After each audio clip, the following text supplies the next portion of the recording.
Although initially slower to develop in Afghanistan, the IED has now replaced direct-fire weapons as the enemy's weapon of choice. Defeating IEDs, an update from the man in charge of the effort to eliminate these deadly devices from insurgent arsenals. Help is on the way. Production on the faster, lighter MATV is being ramped up to give troops in Afghanistan more protection against roadside bombs. Body armor against the flu. H1N1 vaccine has arrived in theater. New details on when deployed troops will be rolling up their sleeves. Plus, behind the band, sharing their love of music with others takes a lot of prep work. We'll show you what it takes to go on tour next on Around the Services.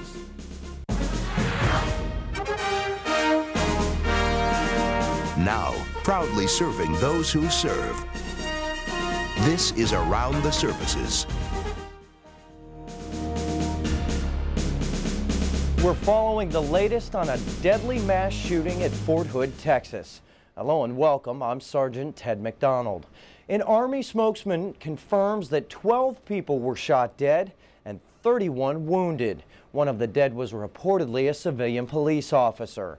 The shooter was killed and 2 suspects were apprehended. All of them were reportedly soldiers.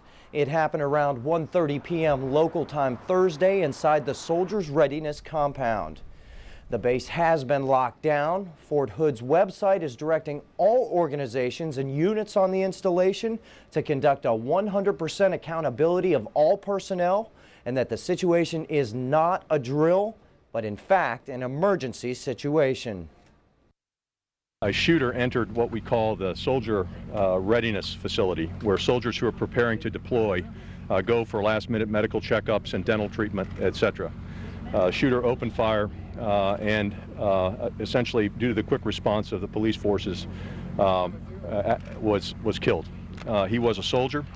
We since then have apprehended 2 additional soldiers that are suspects, and I would go into the point that there were eyewitness accounts that there may have been more than one shooter. They tracked the suspected individuals to an adjacent facility, and they were apprehended. They are soldiers, but again, they are suspects at this time. Commander-in-Chief Barack Obama called the shootings a horrific outburst of violence. President Obama said he spoke with Defense Secretary Robert Gates and Admiral Michael Mullen and promised to get answers. My immediate thoughts and prayers are with the wounded and with the families of the fallen and with those who live and serve at Fort Hood. These are men and women who have made the selfless and courageous decision to risk and at times give their lives to protect the rest of us on a daily basis.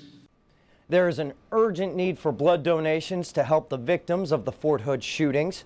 According to the Scott and White Blood Donation Center, they have received a number of trauma cases from the mass shooting. There is a need for all blood types. The center has had a great response, but there is a need for more. Call the number on your screen for more information. Returning now to our other top story, a changing of the guard at the organization charged with leading the fight against IEDs. Major General Michael Oates has been nominated to take the place of retired Lieutenant General Thomas Metz, who has served as the organization's director for about 2 years. The new leadership comes at a time when JIDO is facing a known but seemingly more lethal enemy, insurgents in Afghanistan. Staff Sergeant Brian Buckwalter has more. 2 separate striker attacks claim 8 American lives in Afghanistan. The weapon, the one almost exclusively used by insurgents there, the improvised explosive device. Although initially slower to develop in Afghanistan, the IED has now replaced direct-fire weapons as the enemy's weapon of choice. While JIDO and thousands of people tasked with finding, investigating, and eliminating IEDs have gained valuable information in Iraq, not all of it is applicable in Afghanistan. Jammers, which could block the ignition of a radio-controlled IED, forced insurgents in Iraq off some frequencies. In Afghanistan, the bombs are less sophisticated, mostly operated by tripwires, but they're packing more power. One way to battle a bigger bomb, a bigger shelter.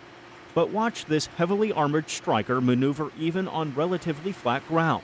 The mountainous, less developed roads in Afghanistan provide a new challenge. That's the physics of the problem. The terrain in Afghanistan requires a little bit more lighter mobile asset. The IED, to protect soldiers from IEDs, you got to have a thicker asset and a heavier. The new mine-resistant ambush-protected vehicle, designed to replace the up-armored Humvee in Afghanistan, is more maneuverable but less protective. Soldiers, airmen, and Marines train using interactive video and simulated trails to find planted devices. The soldier with his eyeball on the ground is the best form of finding an IED.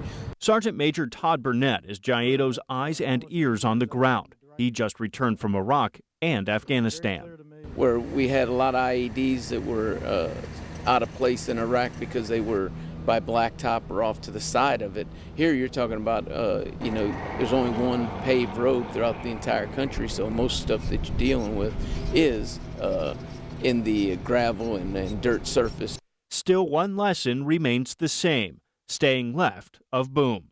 Military males walked up to the road. Looks like they're replacing something of this road and falling ground. Commanders make decisions whether or not they kill the person putting in, which they've got the rules of engagement to do, or they follow him to understand his leadership, or understand where his cache is, or understand where the bomb maker is.